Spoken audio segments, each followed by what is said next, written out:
Hello and welcome back to Court TV Live. I'm Michael Ayala. Thank you so much for joining me this hour. We are in day 3 of the teen killed murder trial in West Virginia, and it is wrapped up for the day. And testimony will resume tomorrow at 9 a.m. Eastern. Of course, we'll have gavel-to-gavel coverage right here on Court TV. Now, Andy McCauley is accused of killing his girlfriend's 15-year-old daughter, Riley Crossman. Now, in what was a day chock full of important and damning testimony, the state really began to make clear the timeline for Andy McCauley's activities on May 8th, the day the victim disappeared. And just as important, they made clear that the timeline they uncovered through testimony and surveillance video utterly contradicts what McCauley told police. Now, the state also presented evidence that suggests there may have been a struggle between the defendant and the victim, perhaps even providing a motive for the murder. Still, the motive for Crossman's death remains ambiguous, but the evidence presented today, coupled with Riley's text messages to her boyfriend, seemed to suggest Riley was afraid of McCauley. Now, if found guilty, the defendant could face life in prison without the possibility of parole. And today, the jury heard testimony from an array of officers involved in the search for Crossman and saw and heard more audio and videotape. Now, one of the officers testified about his concern with McCauley because of inconsistent statements provided about his whereabouts on May 8th, 2019. Take a listen. Corporal, did you have the opportunity to interview the defendant, Andy McCauley? Yes, sir. And did he provide a statement to you about where he traveled on the the early morning hours of May 8th of 2019? Yes, sir. And based upon his statements, were you concerned, or did you have any concerns about Mr. McCauley? Yes, sir. And what were those concerns? He stated that he went to purchase drugs. Okay. And did that alone cause you any problems? Well, sir, initially he was not. He explained to us that he never left the house that night, and then during this interview, he explained that he went towards Jimstown Road to purchase drugs. Now, if you remember, yesterday, the jury watched the police interview with the defendant. And during that interview, police let McCauley know that they were aware of his claims of buying drugs and that they weren't true, which seems to catch McCauley by surprise. Listen. And then what happens? We got home, the Santos says Riley's missing. Okay. And all that whole thing's loose. Okay. What if I told you that I know you weren't Best No-Go and you didn't buy drugs off anybody that day? See what I'm getting at? Okay. We went from this story to this story, now we're going to get a third story. Okay. This is one of these times you really need to think of what you're telling me. Okay, because you're not being honest. Remember what I told you about being honest? I'm not going to just throw at you. Okay? I'm not here to do that to you. I'm not going to insult you in any way, shape, or form. Please don't do that to me. Okay? I know you weren't there. Okay? I know you didn't buy drugs off your cousin, and I know you didn't use them in that parking lot that day. Okay? Now, this is just one of several inconsistencies that are coming back to haunt McCauley, and we will expose more of those inconsistencies, and there are plenty more, trust me, in our Court TV Close-Up segment coming up later in the next hour. But right now, I want to bring in Court TV crime and justice reporter Joy LaGrone to help us get caught up on some other key moments from today's testimony. Joy, today, the state brought in some of the most objective evidence that they can possibly present: a dog named Rock. Well, they didn't actually bring in the dog itself, but the dog is trained to find human decomposition, and it got a hit on a truck used by the defendant. Tell us about that. That's right. So we heard from canine expert Brandy Eggman, and it's her canine, Rock, who actually detected human remains in the bed of that green Dodge truck that we've heard so much about. That's the truck that the defendant was using on the day in question and apparently had been using around that time. And this dog actually detected the remains in the bed, kind of over the wheel well. Of course, the defense sort of hammered her on cross-examination, getting her to admit that that's really the only place or really the place where the scent was strongest, and that the dog did not indicate other areas where the human remains may have been. And of course, defense tried to argue that, you know, it could have been from a human that was alive, right? Could be from kind of cells that we shed during the course of our day, or even blood from a cut, for instance, Michael. Absolutely, and being a contractor working in around a lot of different things that could cause those problems, they made the suggestion that this could be a lot of things. All right, Joey, one of the sticking points for the state in this trial is really a lack of motive. Well, today, the jury was also treated to some information that suggests there may have been a struggle between the defendant and the victim. What can you tell us about that? Yes, well, actually, one of the critical pieces of evidence that the jury got to see today were some photographs of scratches on the defendant's body. And those photos were taken by Corporal Luke Shambo, who was involved in the investigation. Let's go ahead and see those photos as we listen to a clip from Corporal Shambo. Corporal Shambo, the first exhibit that you have in your hand, is that number 86? Yes, sir. Is that the same photograph that's on the TV screen right here? Yes, sir. And would you tell the ladies and gentlemen of the jury what they're looking at here? It looks like Andy McCauley's left hand. I think it's his left hand or his right hand? His right hand. Next photograph. What exhibit number are you looking at here? 87. And what does this photograph depict? That would be his left hand. You notice anything about Mr. McCauley's left hand? Appears to be a scratch of some sort on his thumb. Would you tell the ladies and gentlemen of the jury what you're looking at there? It looks like a scratch. Miss Moore, directly below his belly button, navel. Keep going. What does that look like to you? It again looks like scratches. So what's really significant about this is also the timing, because those photos were taken on May 10th. And remember, just 2 days earlier, May 8th of 2019 is when Riley Crossman was reported missing, Michael. All right, now, Joy, the officer who discovered Riley Crossman's body testified today as well. What were some of the key moments of her testimony? Yeah, Sergeant Janet C.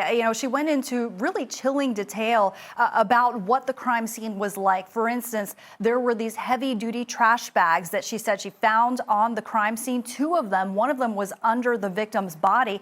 And remember, just yesterday, we heard from the defendant's co-worker testify that the defendant had picked up some of those heavy-duty trash bags on the day in question before work, something that wasn't part of their routine.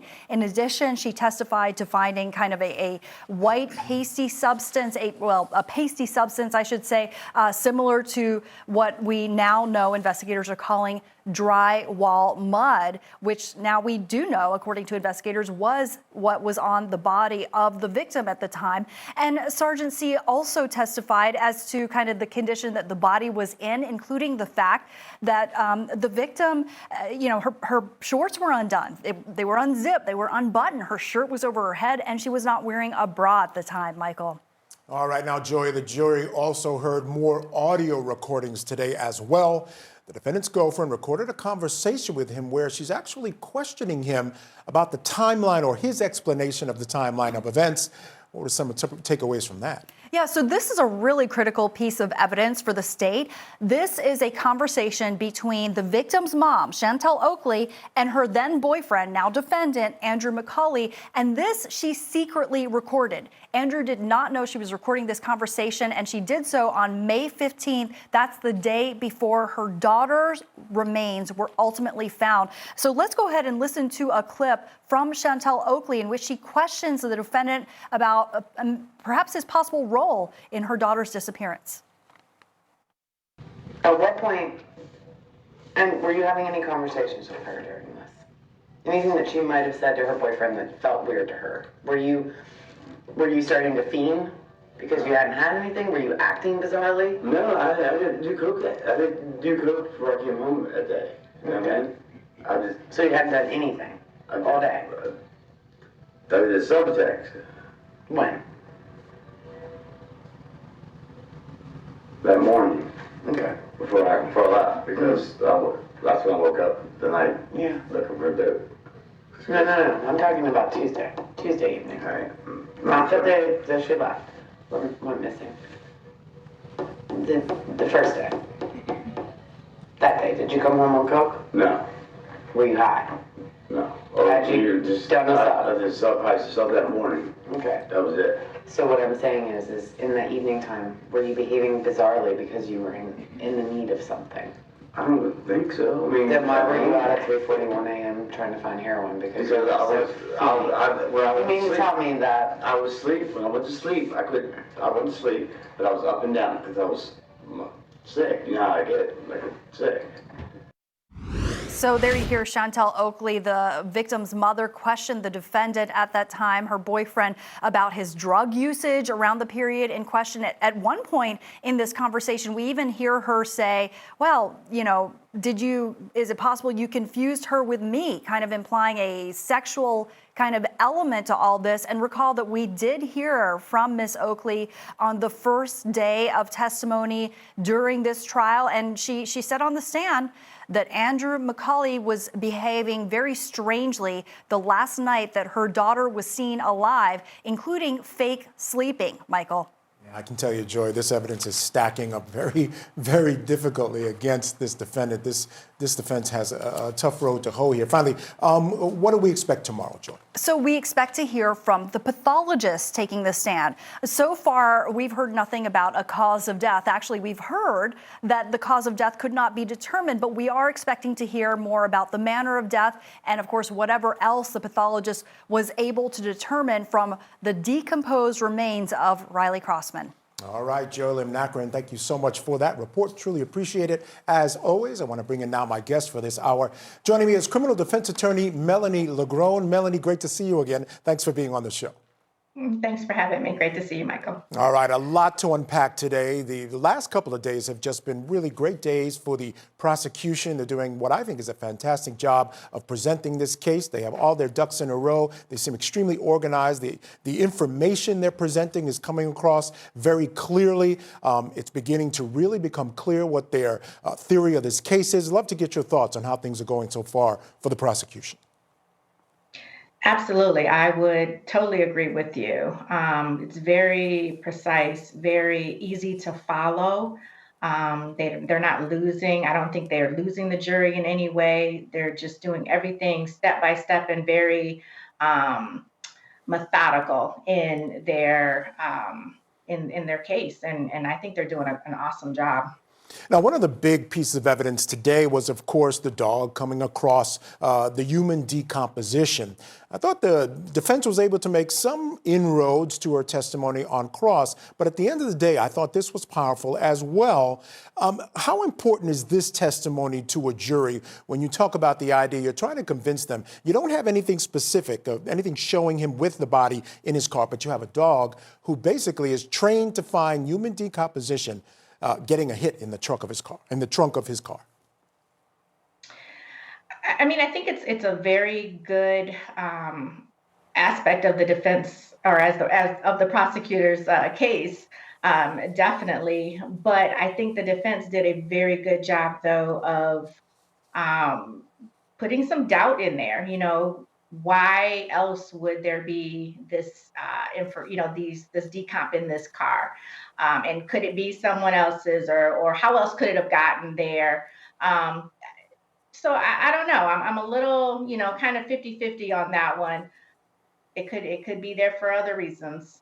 Now, we're going to take a deeper dive into that whole canine finding this decomposed body in our next block. But before we get to that, I do want to remind you that one of the things that really the state has been pounding on throughout is this idea that there is this inconsistent statements from the defendant. Now, as a defense attorney, when you have a case like this, where you have someone who has given any number of statements, not only to police, but, they have all these, it's a one-party state for recording, so you only need one party to agree to make some sort of recording. So there's all sorts of recordings that they have with the defendant speaking as well. I mean, how do you even begin to approach cutting those down and making them at least, or trying to turn them in your favor in this case?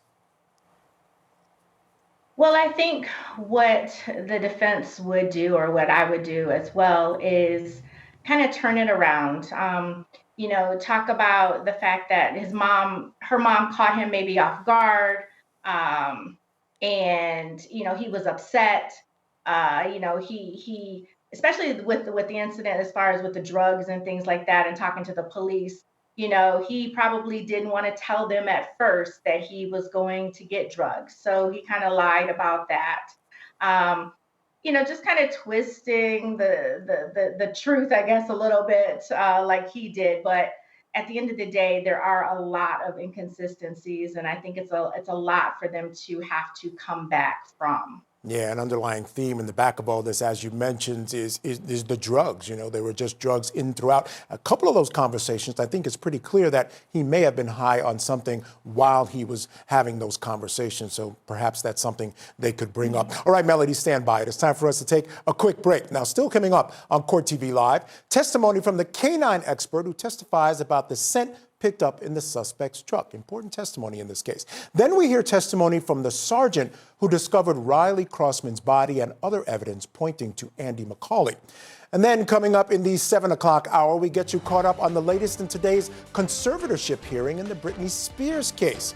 And in our talkback segment, we ask you if parents should be legally obligated to help police if their child is a suspect.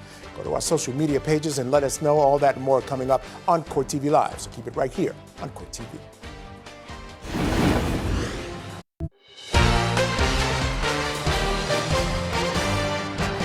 Hello and welcome back to Court TV Live. I'm Michael Ayala. Now, the state called canine expert Brandy Eggman to the stand, and she testified about a cadaver dog that detected the scent of decomposition from a dead body. Not specifically Riley's dead body, but the presence of body decomposition. Now, a major piece of evidence the jury will consider is also the drywall mud found on Riley Crossman's right shoulder and foot that was also found in the bed of Andy McCauley's truck. The direct and cross of the canine expert is our testimony of the day.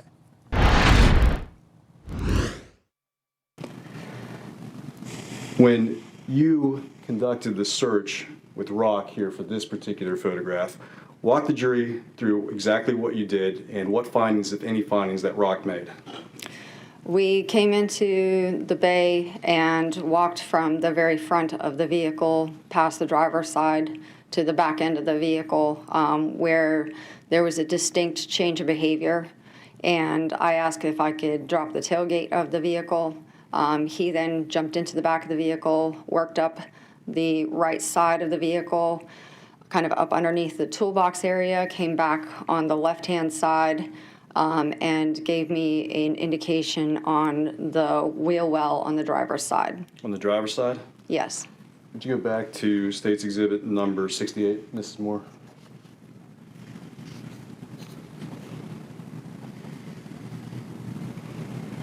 Ms. Eggman, if you would you mind putting your mask back on and walking up to the screen here and pointing to exactly where Rock alerted?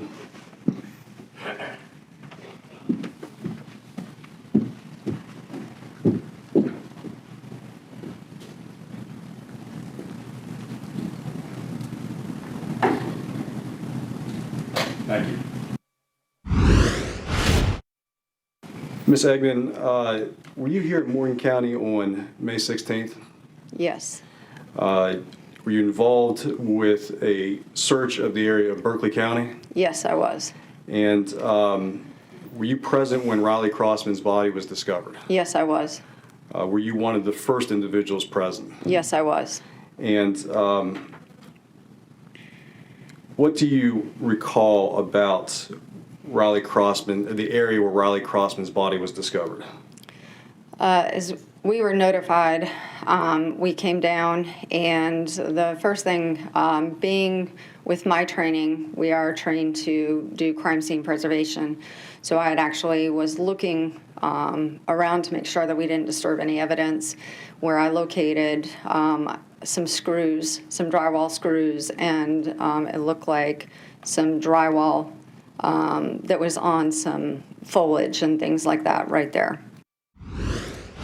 Now, during cross-examination of Eggman, defense attorney Daniel Kirkland tried to poke holes in her testimony, clarifying just exactly what the dog was able to identify. And he specifically alerted to this specific area here.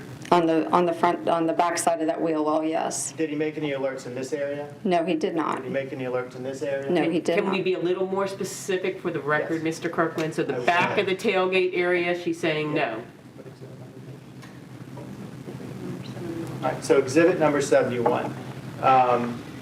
and start halfway into the truck coming from the left side. Did Rock make any indication in the area directly related to where the tailgate is? No. The dog is trained to hit on Yes or no the... question, ma'am. Did Rock indicate anywhere, let's say 12 inches up into this general area right here? No, he did not. Let's move over and we'll take it small. Did Rock indicate anywhere in the 6 inches moving left? No, he did not. Did Rock move anywhere in the 6 inches moving left from that area? No, he did not. Okay. So on a general basis, let's take this, roughly 5 to 6 foot area. Rock simply alerted directly on the back side of the wheel well. Is that correct? The dog is trained to I'm indicate... just asking whether or not he alerted in one specific spot. Yes, he in the did, truck. because they're trained to indicate at the strongest source. Now, during redirect, prosecutors made sure to leave this jury with this particular question. Take a listen. Ms. Agnew, can you hear me? Yes. There was a body in the back of this truck that was wrapped up in a trash bag, and the person was bleeding from their mouth. Would Rock be able to alert? Yes, he could. Nothing further, Your Honor. Now, he mentions trash bags, and you remember yesterday McCauley's friend and co-worker Johnny Walter testified about Andy getting heavy-duty garbage bags from their boss on the day of Riley's disappearance, something that stood out because he had never actually done that before. So again, you begin to put the pieces together. Let me bring back in my guest, criminal defense attorney Melaney LaGrone. A lot to unpack with her testimony. First and foremost, I thought she did a fantastic job. She seemed confident. She seemed to know what she was talking about. She did get a little testy with the defense there. I want to get your sense of the effectiveness of her testimony. I think her testimony was very effective.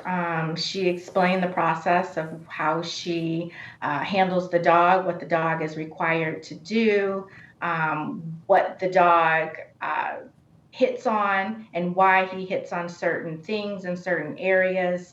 I think, the testiness obviously came from the fact that she was trying to complete her sentence or trying to explain something, and basically they just wanted a yes or no type of answer, which sometimes doesn't give the full picture.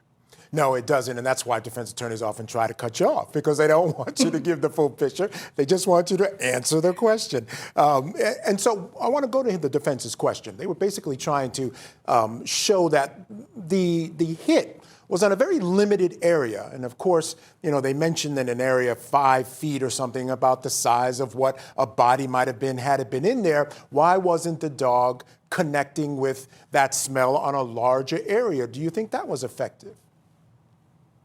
I think it was effective until the recross, because they were getting at the fact that if there was a body in the bed of this truck, then why isn't the dog hitting on a larger area? Because you have a full body in the truck and they're only hitting on this particular area. But when prosecution came back and was basically like, if someone was bleeding from their mouth and this was the point of that, blood, would the dog hit on that area versus another area? So I thought it was a good recross. I thought the prosecution's question was, and the reason I wanted to play that was because I think it was a fantastic job, because oftentimes you can get across a lot to this jury in your questions. And I want you to talk about that, because his question was actually, if I had a body wrapped up in trash bags in the bed of this truck and she was just bleeding from the mouth, would this hit happen right here and not somewhere else? And of course she answers yes. But the real genius there of that question and answer was the question itself, because what it leaves this jury with is their theory of what actually happened in the bed of that truck. Absolutely. Absolutely. And, he wrapped the body up in trash bags. The only part of her body that was possibly exposed was her head or her mouth or somewhere up, in her top area, and she was bleeding from there. Yeah, and again, it's about the way you ask the question oftentimes, because, again, that's the last thing the jury is going to hear, and they're going to go away with this vision. Because when I heard the question, I had this vision of my mind of this body wrapped up in garbage bags. But the thing that's sticking out with me, Melanie, is, they have a lot of surveillance video a lot of it going with the car going here, I mean the truck going here, truck going there. But at no point during all this surveillance video do we actually see the truck with anything in the back. We don't see him putting a body onto the truck or taking a body off of the truck. I wonder if that might have been something that crossed your mind, this idea that, you know, maybe he was doing things he shouldn't have been doing, but where's the body in all these surveillance videos? Yes, Michael, that did cross my mind. There was nothing covering the back of the truck to where, you know, a body was being hid, let's say, up under it. So it is a question to where, at what point in time was the body placed in the truck, and where was it dropped off and when? Exactly, and I want to be clear that what the dog hit on was just human decomposition. It wasn't Riley's specific human decomposition. It's just any type of human decomposition. So the defense made some hay of that as well. It could have been some blood from when he cut himself at work, or just the general shedding of skin. We do it all the time, all day long. All right, Melanie, stand by. It is time for a quick break. And coming up after the break, we're going to hear testimony from the sergeant who discovered the body of the victim, Riley Crossman. Interesting testimony here as well. You don't want to miss it. Keep it right here on Court TV.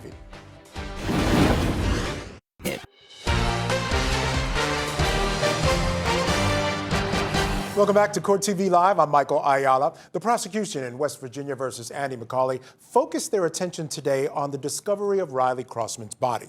Sergeant Jeanette C. took to the stand to testify about finding the victim's body and how the state of the body made it so that they were left to identify Crossman just by her shoes. Take a listen. Sergeant, you have this photograph in front of you. Yes, sir. And what exhibit number is this? 101. And would you tell the ladies and gentlemen of the jury what they're looking at here? So this is Tuscarora Pike, in the area we located the deceased. This is downward, like going back towards Martinsburg, as if you're coming from the top of the mountain, which is the nearest road would be Swinging Bridge, but would be behind us. Okay. And is that a steep embankment to the right of the photograph? Yes, sir. And then to the left of the photograph, would that be up the mountain? Yes, sir. And is it possible for two vehicles to get through there? It's possible, but both vehicles would have to slow down to get through. Okay. And in the right side of the photograph, there looks to be two yellow markers. Is that correct? That's correct. Right now, what is the purpose of placing markers? So that was evidence that we located, and we weren't going to collect right away. So we marked them so that way if another member walked by, it didn't get disrupted or anything like that. Okay. Next photograph, please. States Exhibit 1 and 2, is that correct? Yes, sir. Is this a direct view of those two markers? Correct. And from this particular angle, is this facing in an easterly direction or westerly direction? It would be more towards like the southeast. Okay. Is that looking downhill or is that looking uphill? Downhill. Thank you. For those of us that are directionally challenged. And again, those are the same two markers that were in the last photograph? Yes, sir. Next exhibit, please. Sergeant C., what exhibit number is this? 103. And would you tell the ladies and gentlemen of the jury what they're looking at here? So this is what we labeled as EV1 in our crime scene report. It was a drywall screw, or not drywall screw, a roofing screw that we located at the scene. And Mrs. Moore, if you would zoom in on that photograph, please.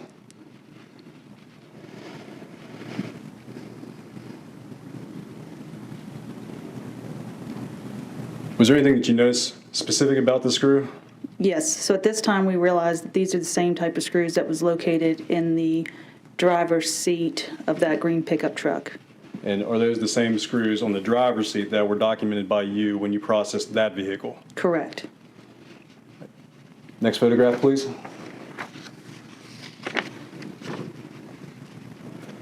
Sergeant C., what exhibit number are we looking at here? 104. And would you tell the jury what they're looking at here as well? The same thing, another screw that was located there. So that's screw number 2? Correct. Next photograph, please. Sergeant C., what exhibit number is this? 105. Now, the screws that we were just discussing, are they just outside the view of this photograph? Yes, sir. And what is the jury looking at here? So this is as we are looking from, pretty much standing from marker number 2, looking out beyond the roadway down the embankment. And in that you see just barely there's what we later determined 2 trash bags sitting there. Next photograph, please. Sergeant C, what exhibit number is this? 106. And what does this photograph depict? So this is where you can distinguish that there was 2 trash bags there, and just beyond that you start to see the victim's body. Next photograph, please. Sergeant C, what photograph number is this? Or what exhibit number is this?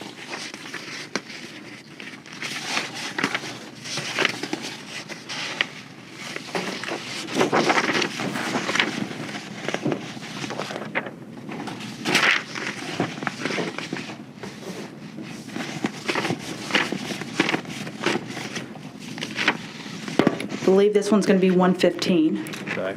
Would you tell the ladies and gentlemen of the jury what they're looking at there? So this is, we went down the embankment and looked up towards where the body was. So just at the very top where this twig is, that's the roadway. When you're talking about the twig, Yes, sir. are you saying the roadway? It's just right above your finger there. And for the record, pointing to the right side of the photograph, Yes, sir. above the stone wall? Yes, sir. And Sergeant, does this photo accurately depict the steepness of that embankment? Yes, sir. And, well, we'll move on to the next photograph, please. Sergeant C, what exhibit number is this?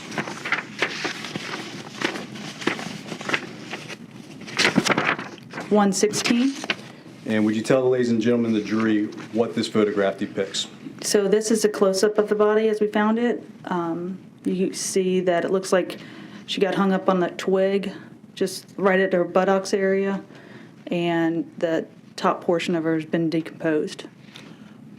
Sergeant, do you know in this particular photograph if there is a shirt on the victim here? There actually is a shirt. It's kind of pulled up and around her arms area. For purposes of the record, I'm pointing towards the victim's arm, correct? Correct.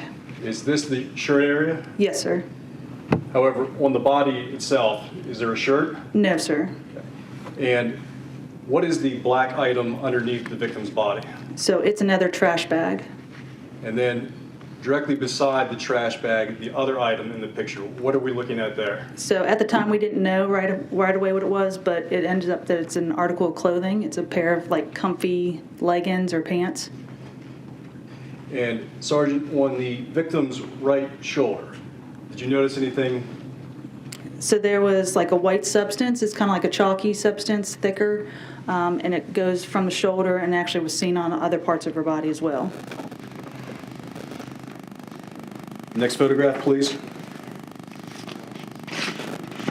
Sergeant, what exhibit number is this? This one is 112. Is that a straight-on photo of the victim there? Yes, sir. And is that the tree or the sapling there that you talked about preventing the body from going further down the hill? Correct. All right, I want to bring back in my guest, Melaney LaGrone. Now, Melanie, I'm not sure you can have a more powerful witness than Jeanette C. I mean, she's giving this prosecution just about everything you need to get a conviction. She's talking about, we found screws at the scene that match screws that we found in the truck. She's talking about trash bags, and we've heard lots of testimony that he went and got some trash bags. Those are found with the body. They found things on the body that actually match that drywall mud that was in the back of his truck. Wow. I mean, I just think this might have been one of the strongest witnesses I've ever heard in a case like this. Absolutely, Michael. And I think everything that they found is very damaging. I mean, these screws, what a coincidence, obviously, or the drywall, the dry mud, the trash bags. It looks very, very bad for the defense. Here's the other part about her testimony. She also testifies about the state that the body was in, the fact that the shirt seemed to be pulled up towards the head. Now, that could have happened a lot of ways, but when you put it together with the other evidence, the fact that she didn't have a bra on, the fact that some of the leggings that she had on were also off, it conjures up this idea, and I think it's something that the state wants this jury to think, is that this was as a result or the end of what might have been a sexual confrontation gone wrong. Because the one thing they don't have in this case, Melanie, is a motive. And I think what they're trying to paint is a picture of maybe he had gone into a room, she texts her friend, "I'm afraid," because he's making advances. Those advances go wrong, and here's where we end up. Yeah, definitely. That's what it sounds like is what they're getting at, is this is how it's happened. Because without a motive, sometimes it's very hard to paint a picture for the jury, because the jury is wondering, well, but why? But this does seem like it fits right in line with what they are, what their motive is. Yeah, and a lot of folks online actually had that theory a couple of days ago when the trial first started, and clearly it seems like the evidence is stacking up right in that direction. The final thing about this testimony was, we didn't show, of course, the pictures of the decomposed body. It's too graphic for us to show, but this jury gets to see them. And these are hard images to look at. These are images that they're going to take into that deliberating room of a young woman who was in this position, decomposed, left out there to decompose. These are powerful images, and can't underestimate just how important they're going to be in that deliberating room. Yes, very powerful.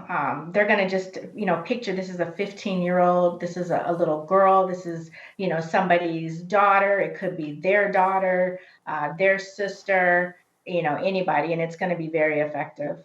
All right, Melaney LaGrone, stand by. Appreciate all your insights. We're going to take one more break right now. And when we come back, the victim's mother actually recorded a conversation with the suspect a day before Riley's body was discovered. When we return, we're going to listen to some of that conversation and see if the defendant implicated himself even more. I'll give you one guess. All right, that's coming up next here on Court TV, your front row seat to justice.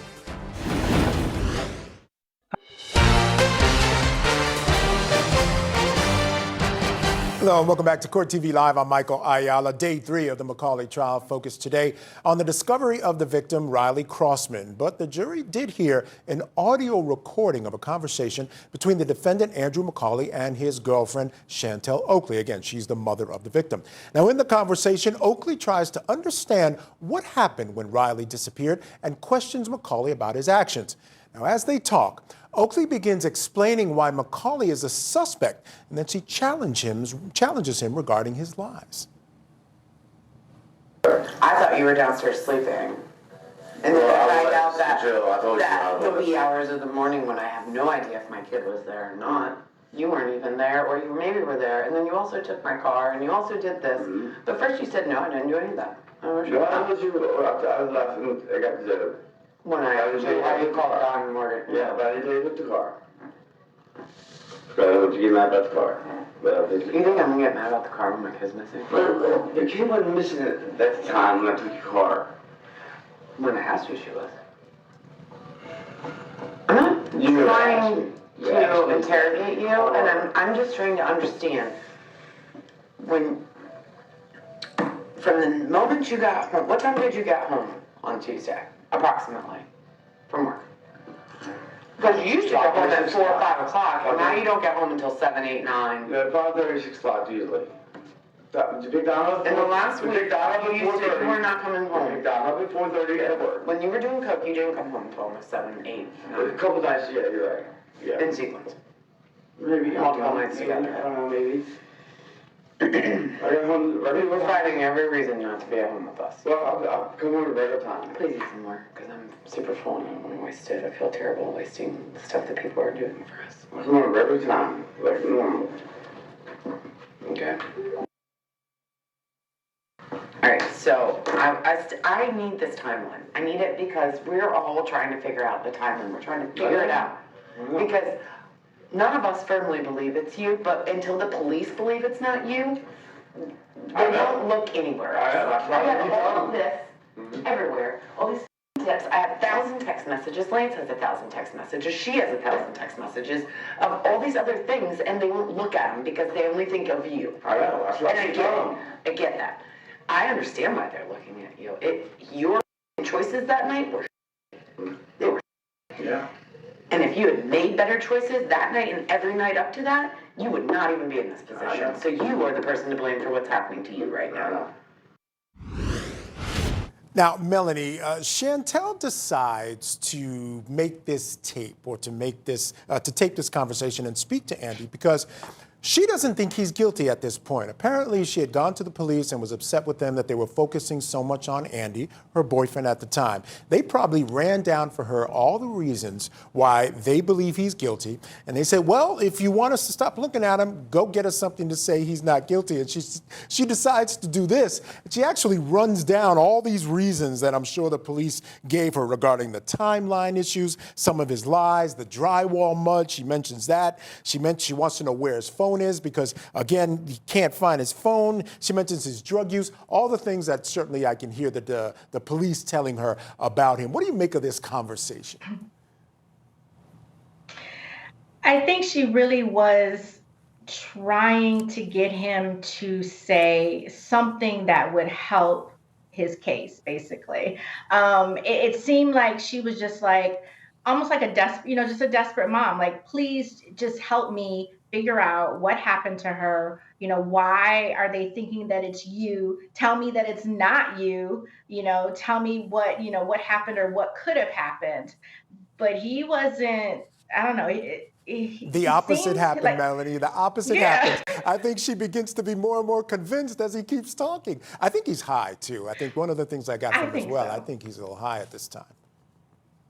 Yeah, his speech seemed kind of a little slurred, and he seemed a little slow at talking. So, yeah, I don't think it didn't work. Yeah, it didn't work, and I think it came out the opposite of what she wanted. The jury has heard so much from him already, different interviews, different folks taping him. Again, I remind folks, West Virginia is a one-party state, so you don't need the acquiescence of the other person to tape them, and that's played a big role in this. But with all they've heard from him, Melanie, do you think he needs to take the stand? Or even, I don't know if this is the type of defendant you would even think about doing something like that. Absolutely not. Too many inconsistencies.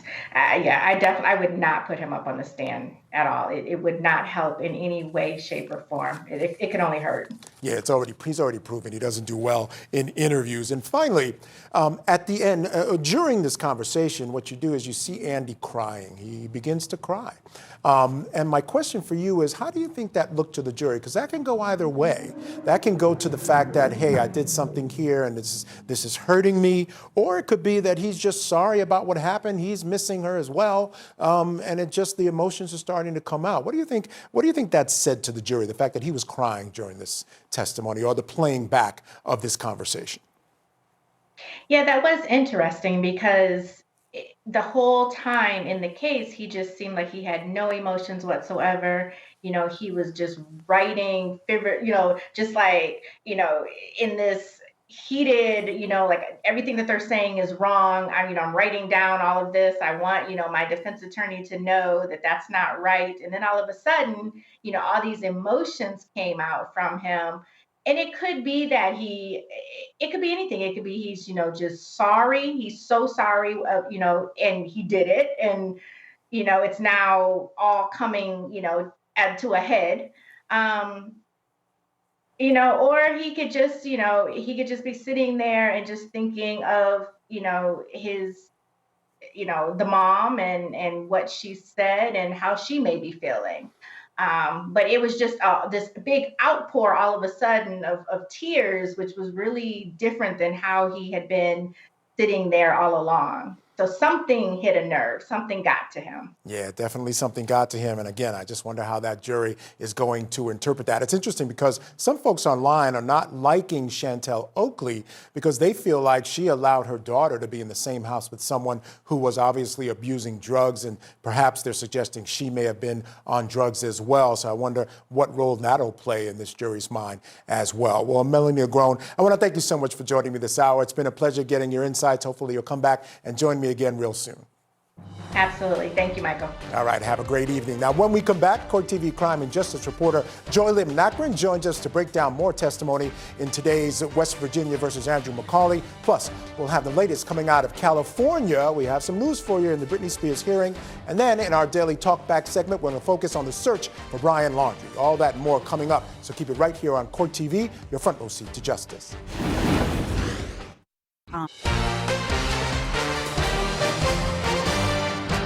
Hello and welcome back to Court TV Live. I'm Michael Ayala. Thank you so much for joining me this hour. And today we are keeping our eye on three important stories here on Court TV. Now, later in the hour, we're going to get you caught up on the latest coming out of California in the conservatorship hearing of Britney Spears. New news there, so keep it tuned. The search also continues for Brian Laundrie. Investigators are still looking for Laundrie as a prime suspect in the death of his fiancée, Gabby Petito. And that'll be the focus of our Court TV Talkback segment today. So head on over to Court TV's social media pages and leave your comments. We'll get to them later in the show. And in West Virginia, we are following the trial of Andy McCauley. He is accused of killing his girlfriend's 15-year-old daughter, Riley Crossman. If found guilty, he could face life in prison without parole. Now, today, testimony focused on the crime scene where Riley's body was found. Sergeant Jeanette C. took the stand to testify about evidence found at that crime scene and around the victim's body. Now, during direct examination, she went through evidence photos and discussed roofing screws that were found. Take a listen. Sergeant C., what exhibit number is this? 103. And would you tell the ladies and gentlemen of the jury what they're looking at here? So this is what we labeled as EV1 in our crime scene report. It was a drywall screw, or not drywall screw, a roofing screw that we located at the scene. And Mrs. Moore, if you would zoom in on that photograph, please.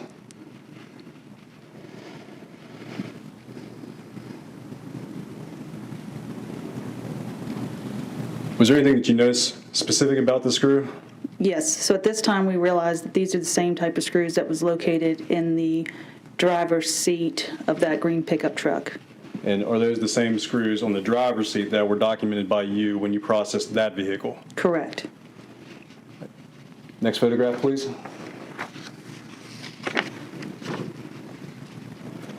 Sergeant C., what exhibit number are we looking at here? 104. And would you tell the jury what they're looking at here as well? The same thing, another screw that was located there.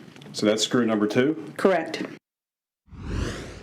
Now, FBI Special Agent Ellen Duffy followed the testimony of Sergeant C., and the special agent went on to connect the dots regarding the screws in McCauley's truck. Did you receive any communication about looking for screws? Yes, I did. And would you tell the ladies and gentlemen of the jury what that communication was? Yes, I was contacted by officers on the scene where the remains were discovered, and they advised that there were some distinctive screws located on the roadside just above where the body was found. And they asked me to check the truck that had been impounded, the green Dodge Ram, to see if similar screws were inside. Okay. Do you know who the officer was that contacted you? I believe it was Sheriff Bohr. Did Sergeant C., did you have any contact with her at that point in time? No, I did not. And then based upon Sheriff Bohr's request, did you go look at the green Dodge Ram? Yes, I did. And was that vehicle still in law enforcement's custody? Yes, it was here at the sheriff's office. And what did you locate? When I looked under the driver's seat, there were 3 screws that matched the description I'd been provided. All right, I want to bring in Court TV crime and justice reporter Joy LaGrone. And Joy, the prosecution presented a lot of evidence today, creating a timeline for the whereabouts of the defendant's truck on the day that Riley was reported missing. Fill us in on what additional testimony the jury heard today.